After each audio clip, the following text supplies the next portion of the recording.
Ce paradoxe a une explication, c'est le déni, la désinformation.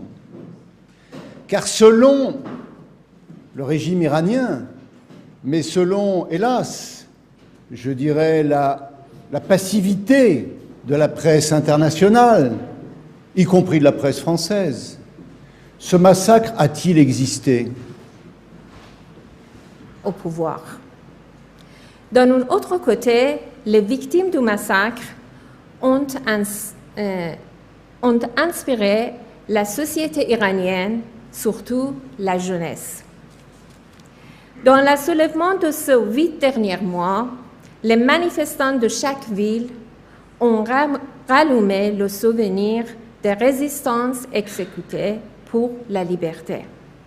Ils se souviennent de demandes de chacun d'entre eux et pourquoi ils et elles ont donné leur vie et quel est leur message aujourd'hui.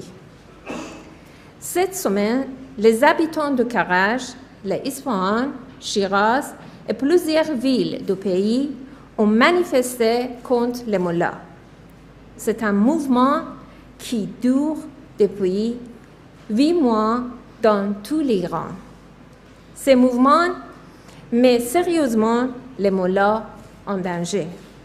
C'est pourquoi, pour sortir de cette crise, le pouvoir a voulu commettre un attentat terroriste contre le rassemblement annuel de la résistance iranienne à Villepinte le 30 juin.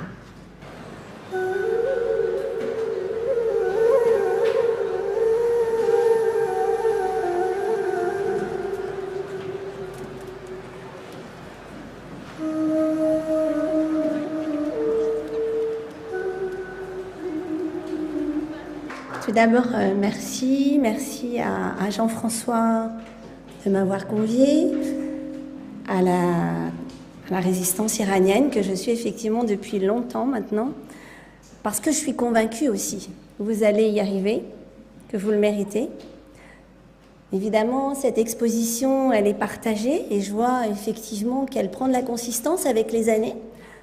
D'Iran. Parmi eux, ma sœur, Zahra Bijayar. Pardon.